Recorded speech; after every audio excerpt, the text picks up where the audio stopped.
Hello friends, welcome back to our channel. आज का हमारा टॉपिक है ऑब्जेक्ट ओरिएंटेड प्रोग्रामिंग। आज हम स्टार्ट कर रहे हैं कि एक्चुअल ऑब्जेक्ट ओरिएंटेड प्रोग्रामिंग क्या होता है। तो ये जो हमारा टॉपिक है वो सेम जो हमारे का नाम जो हमारे ऑब्जेक्ट ओरिएंटेड प्रोग्रामिंग। तो फर्स्ट हमारा जो नॉर्मल क्वेश्चन है what is an object oriented.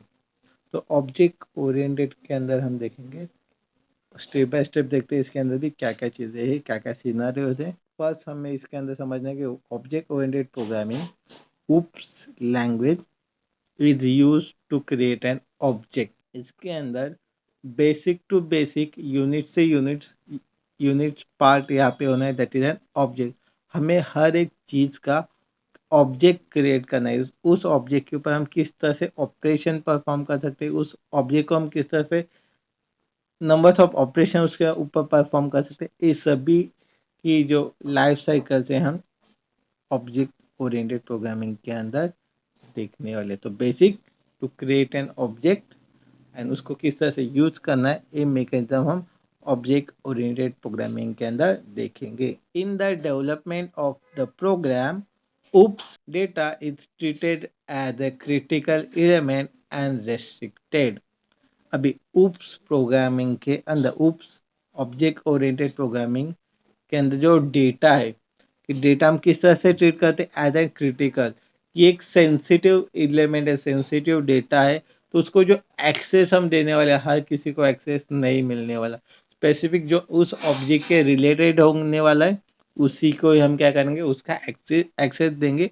Otherwise सबको हम क्या करेंगे, उस डेटा का एक्सेस रेस्ट्रिक्ट करने वाले हैं। The follow around a system, जो भी ऑब्जेक्ट होगा वो हमारे सिस्टम के ऊपर ही डिपेंड है, और जो हमारी सिस्टम होगी वो ऑब्जेक्ट के ऊपर डिपेंड है। It more closely ties the data to the function that operates on it and protect it from accidental modification from external function. इसके अंदर हम देख सकते हैं कि जो डेटा हमारा है वो हमारे फंक्शन के साथ टाइटली या क्लोजली टाइट होने वाला है। इन द सेंस 100% बोल सकते हैं, मोस्टली डिपेंडेंट होने वाला है। तो इफ हम कोई भी फंक्शन यूज करते या फंक्शन का डेटा यूज करते, सो इफ हम हमारे डेटा के ऊपर, ऑब्जेक्ट के ऊपर कोई भी चेंजेस करते, तो उस डेटा को reflect directly to the function के ऊपर होने वाला है। तो that is closely tied, more dependent होने वाला है। It allow the problem to break into a number of objects and then build the data and function around this object। अभी इसके अंदर हम क्या करेंगे कि जो हमारा बड़ा फंक्शन होगा, कि लार्ज कोई प्रॉब्लम होगा, उसको हम यूनिट की जो स्मॉल स्मॉल यूनिट्स होंगे या नंबर्स ऑफ ऑब्जेक्ट के अंदर डिवाइड करेंगे एंड उसके अकॉर्डिंग हम उसको इजीली सॉल्व कर सकते हैं। उस मैकेनिज्म को हम यहाँ पे यूज करेंगे। जैसे कि हमने पार्टी का एग्जाम लिया था लास्ट टाइम, सेम, कि जितना पूरा पार्टी होगा तो हमें पूरा पार्टी का जो सिनारियो है वो अरेंज करने में टाइम लग सकता है। तो हम क्या करेंगे, उस प्रॉब्लम को क्या करेंगे, डिवाइड करेंगे मल्टीपल ऑब्जेक्ट के अंदर। हर एक पर्सन को अलग अलग ऑब्जेक्ट देंगे, या हर एक पर्सन से अलग अलग ऑब्जेक्ट लेंगे एंड उसके अकॉर्डिंगली जो हमारा फंक्शन है यहाँ पे इजीली हम परफॉर्म कर सकते हैं। However the function of one object can access the function of the other object if necessary। if specifically दूसरा कोई ऑब्जेक्ट, दूसरे फंक्शन का ऑब्जेक्ट एक्सेस करना होगा तो हम ऑब्जेक्ट कर सकते हैं, इफ हमें उसकी जरूरत होगी तो। अदरवाइज हम हमारा ही जो भी ऑब्जेक्ट है, हमारा ही जो भी डेटा है वो ही एक्सेस करेंगे। इफ हमें रिक्वायर्ड होंगे, इफ नेसेसरी होंगे, उस सिनारियो के अंदर ही हम क्या करेंगे, दूसरे फंक्शन का डेटा यहाँ पे एक्सेस करने वाले हैं। For example, a car is an object which has a certain property such as color, numbers of door and like। It also has a certain method such as accelerate, brake, clutch and so on। जैसे कि यहाँ पे हम car का example देख रहे हैं, तो कार के अंदर अलग एक क्लास हम देख सकते हैं कि numbers of colours, numbers of door, different numbers of cars. या और एक सिनारियो के अंदर देख सकते हैं कि उसका हार्डवेयर पार्ट में देख सकते हैं, जैसे कि एक्सेलरेट है, ब्रेक है, क्लच है, गियर है। तो हार्डवेयर पार्ट भी हो गया, एक्सटर्नल पार्ट हो गया। जितने अलग अलग पॉइंट ऑफ व्यू से हम इसको देख सकते हैं, उतने नंबर्स ऑफ ऑब्जेक्ट हमें इसके अंदर देखने को मिलने वाले। That is an object oriented हो गया। इसमें से हमें कि ऑब्जेक्ट को किस तरह से हम क्रिएट कर सकते हैं, ऑब्जेक्ट को किस तरह से फेच कर सकते हैं, ये सिनेरियो हम इसके अंदर देख रहे हैं। What is an object oriented development? क्या है हमारा ऑब्जेक्ट ओरिएंटेड डेवलपमेंट, देखते हैं।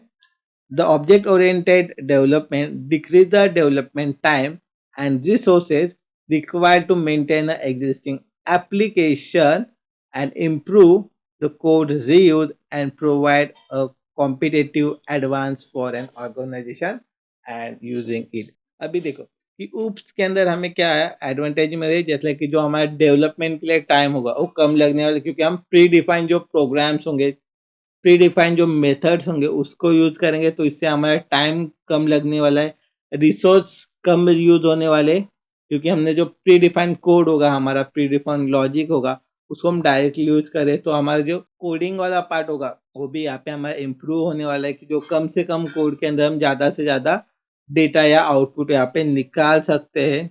नेक्स्ट इसके अंदर देखते हैं बेनिफिट्स ऑफ ऊप्स। ऊप्स के अंदर हमें क्या क्या बेनिफिट्स मिलने वाले। So first benefit, that is simplicity. Okay, in a simplicity, the software object are representing a object in a real world.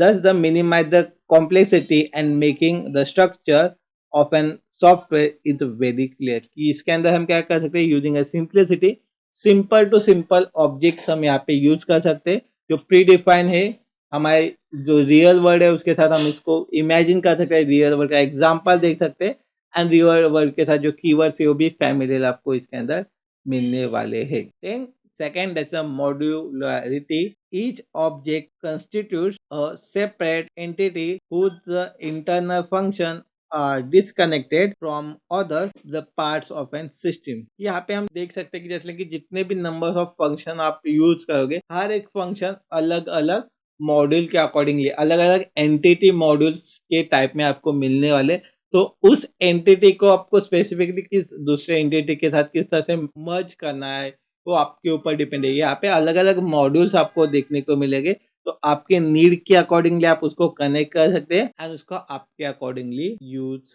कर सकते हैं। Then third, that is a modifiability. Slightly improvements in the representation of a data or the procedure in object-oriented program are easy to make. Change within the class do not affect any other parts of a program, as one public interface and the outside world has to a class using an method। कि मॉडिफाइबिलिटी in the sense आप easily आपकी code के अंदर modify कर सकते हो, कि with in a class, with in a object. Okay, जब भी आप क्लास क्रिएट करोगे, ऑब्जेक्ट क्रिएट करोगे, उनको एग्जीक्यूट करोगे, एट एग्जीक्यूशन आप आपके क्लास के अंदर कुछ भी चेंजेस करो, जब तक उस ऑब्जेक्ट के मेथड के अंदर आप कुछ चेंजेस नहीं करते, उस मेथड को कोई भी अफेक्ट होने वाला नहीं। तो इसके अंदर हम इजीली मॉडिफिकेशन कर सकते हैं, सिंपल इसके अंदर ये चीज आप ध्यान रख सकते हो। Extendability. It can be solved by the introducing a few new objects and modifying some existing ones by adding a new feature or responding to changing a operation environment।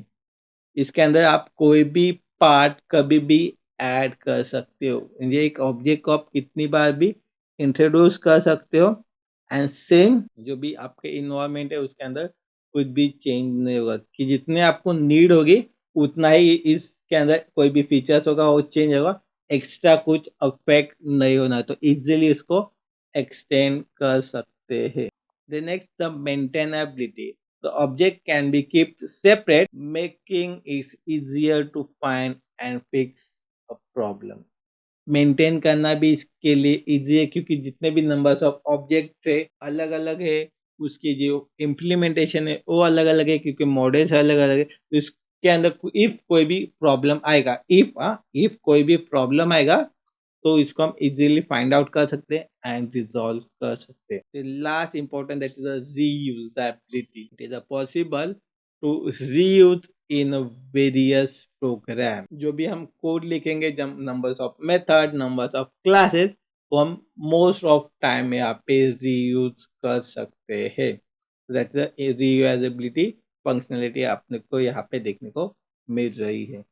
Then next इसके अंदर देखते हैं applications of oops. C++ is a commonly used as a programming language used to write end-user commercial and large-scale application.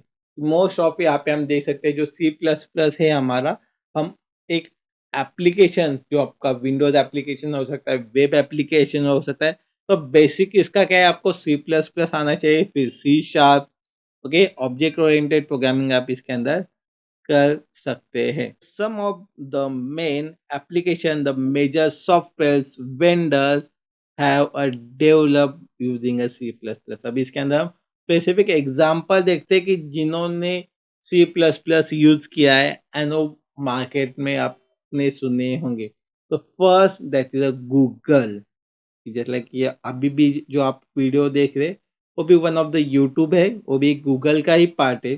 तो Google के अंदर जो Google file system है, Google Chrome browser है, गूगल मैप रिड्यूस टेक्निक है, Google cluster data processing है, सभी के अंदर यानी एन नंबर्स ऑफ एप्लीकेशन से गूगल के जो सी प्लस प्लस इन ऑब्जेक्ट ओरिएंटेड के ऊपर बेस है। नेक्स्ट इसके अंदर जैसे मोज़िला फायरफॉक्स, ओके। तो मोज़िला फायरफॉक्स, थंडरबर्ड, जैसे ईमेल चैटिंग थंडरबर्ड आपने सुना होगा, ओके। थंडरबर्ड ईमेल का आपने सुना होगा आपके ऑफिस के यहाँ पे या कहीं पे। तो ये एक ईमेल एप्लीकेशन जैसे लाइक आपका जीमेल है, उसकी तरह थंडर ईमेल भी एक है जिसके अंदर आप अलग अलग ईमेल कॉन्फ़िगर कर सकते हैं। तो दैट इज अ मोज़िला के अंदर वो पार्ट आपको देखने को मिलेगा। नेक्स्ट इसके अंदर रहता है my SQL. MySQL it is an open source DBMS is written using a C++। ये भी एक C++ के अंदर आपको पार्ट्स देखने को मिलेगा।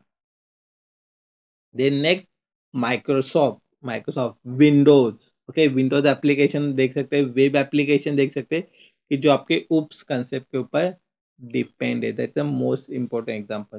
देन लास्ट जो आपके गेम्स होंगे that's Rockstar games, okay. Almost all major games company using a C++ due to its shaper speed on bare metal. Many major games engines are fully written in C++ and its speeds or oops capabilities. तो most of जो भी games आपको देखने को मिलेंगे वो भी आप C++ के अंदर देख सकते हैं। तो ये हो गया हमारा object oriented methodology introduction. If इसके अंदर कोई भी डाउट, क्वेरी या सजेशन होगा तो आप हमें कमेंट सेक्शन में बता सकते हैं। इफ ये वीडियो आपको हेल्पफुल लगी होगी तो वीडियो को लाइक कर सकते हैं, चैनल को सब्सक्राइब कर सकते हैं एंड सिमिलर वीडियोस के लिए बेल आइकन को क्लिक कर सकते हैं। Thank you for watching this video.